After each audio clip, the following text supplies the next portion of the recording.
Hello friends, আসসালামু আলাইকুম। আজকে আমি আপনাদের সাথে চিকেন বারবিকিউ রেসিপিটা শেয়ার করব।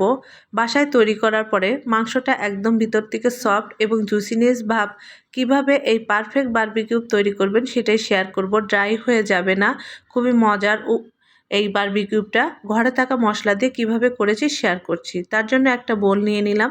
3 টেবিল চামচ টক দই নিচ্ছি। আসলে টক দইটা একটু আমার লিকুইড হয়ে গেছে, আপনারা ঘনটাই থাকলে ঘনটাও নিতে পারেন। 3 টেবিল চামচ নিতে হবে। আদা রসুন পেস্ট 3 টেবিল চামচের মতো নিচ্ছি। আদা আর রসুন একসঙ্গে পেস্ট করে রেখেছি।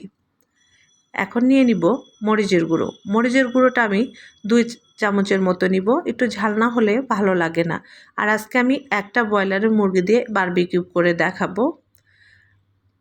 সামান্য পরিমাণে একটু হলুদের গুঁড়ো দিচ্ছি, এতে কালারটা অনেক সুন্দর আসবে। আর পরিমাণ মতো লবণ দিয়ে নিচ্ছি। লবণটা পরে আমি টেস্ট করব। এখন আমি দিয়ে নিচ্ছি 2 চামচের মতো। এই পর্যায়ে আমি গরম মশলা গুঁড়ো দিচ্ছি 1 চামচের মতো। আর দিয়ে দিব আমি জিরার গুঁড়ো, টালা জিরার গুঁড়ো দিয়ে দিচ্ছি 1 চামচের মতো। আর গোলমরিচের গুঁড়ো দিয়ে দিচ্ছি 1/2 চামচের মতো। পুরো দিচ্ছি না, 1/2 চামচের মতো দিচ্ছি, যেহেতু মরিচের গুঁড়ো দিয়েছি। আমি এক এক করে সব মশলাগুলো দিয়ে দিচ্ছি। কাবাব মশলা দিয়ে দিচ্ছি আমি সামান্য পরিমাণে। এখন আমি 2 টেবিল চামচের মতো সয়া সস দিচ্ছি। আর আমি আগেই বলেছি আজকে ঘরে থাকা উপকরণ দিয়ে আমি এটা করছি। আমি লেবুর রস দিয়ে দিয়েছি।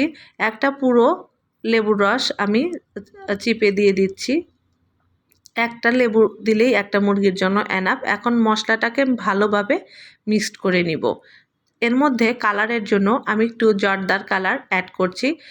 এটা আপনাদের পুরোই অপশনাল, না চাইলে না দিতে পারেন, বাট দিলে কালারটা সুন্দর আসে। এই পর্যায়ে আমি লবণটা একটু টেস্ট করে নিব যে আমার লবণটা পারফেক্ট আছে কিনা। এই সময় অবশ্যই একটু টেস্ট করে নেবেন, তাহলে আপনারা বুঝতে পারবেন।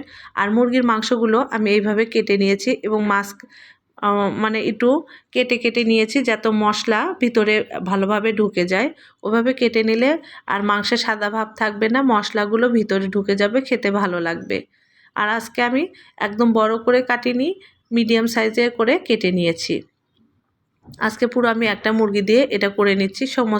আমি পুরো মুরগিটাই ভালো করে মাখিয়ে নিয়েছি। এখন এটা মাখানো হলে আমি এই পর্যায়ে 2 টেবিল চামচ সরিষার তেল দিয়ে আবার ভালো করে একটু মাখিয়ে রেখে দিব। আপনাদের কাছে হাতে সময় থাকলে আপনারা আগের দিন রাত্রে মাখিয়ে নর্মাল ফ্রিজে রাখতে পারেন। আর যদি সময় না থাকে সেক্ষেত্রে 3-4 ঘন্টা আপনারা মাখিয়ে রেখে দিতে পারেন। এখন আমি ঢাকনা দিয়ে ঢেকে 3-4 ঘন্টার পরে আমি এটা আবার তৈরি করব। 3-4 ঘন্টা পরে ঢাকনাটা আমি খুলে নিলাম। দেখেন মাংসগুলো সুন্দর ম্যারিনেট হয়ে গিয়েছে। এই পর্যায়ে আমি আবার 1 টেবিল চামচের মতো একটু সরিষার তেল দিয়ে আবার মাখিয়ে নিচ্ছি, যেন সমস্ত উপকরণগুলো ভালোভাবে যায়। আর মাংসে কাটার ভিতরে মশলাগুলো যতটা সম্ভব ঢুকে ঢুকে দিবেন, তাহলে খেতে ভালো লাগবে। এখন আমি যে গ্রিলে করব সেই গ্রিলটাতে দিয়ে দিব। তো আমি যে গ্রিলে করব আমি কয়লাটা জ্বলিয়ে ওই গ্রিলটা অয়েল ব্রাশ করে নিয়ে তার উপরে দিয়ে দিয়েছি। আসলে এটা আমি বারান্দাতে করছি, যেহেতু ধোঁয়া হয়, অন্ধকারের জন্য একটু সমস্যা হবে দেখাতে। প্লিজ আপনারা কিছু মনে করবেন না। তো আমি এখন এটা এক পাশ হয়ে গেলে উল্টে দিব। তো এক পাশ হয়ে গিয়েছে। এই পর্যায়ে আমি সরিষার তেল দিয়ে আবার একটু ব্রাশ করে করে নিচ্ছি। আমি উল্টেও দিয়েছি, আর একটু পরপরই সরিষার তেল দিয়ে ব্রাশ করে করে নিচ্ছি। এইভাবে আমি মাংসগুলো একটু ভেজে নিয়ে উঠিয়ে নিলাম, পরিবেশন করে নিলাম। তো তৈরি হয়ে গেল মজাদার বারবিকিউ। আসলে অন্ধকারের জন্য আমি পুরোটা দেখাতে পারিনি। তো আপনারা এইভাবে করবেন, করলে একদম পারফেক্ট কিন্তু বারবিকিউয়ের টেস্টটাই পাবেন। আজ এই পর্যন্তই। সবাই ভালো থাকবেন, সুস্থ থাকবেন, আর আমার ছোট্ট চ্যানেলটা সাবস্ক্রাইব করে আমার পাশেই থাকবেন। আল্লাহ হাফেজ।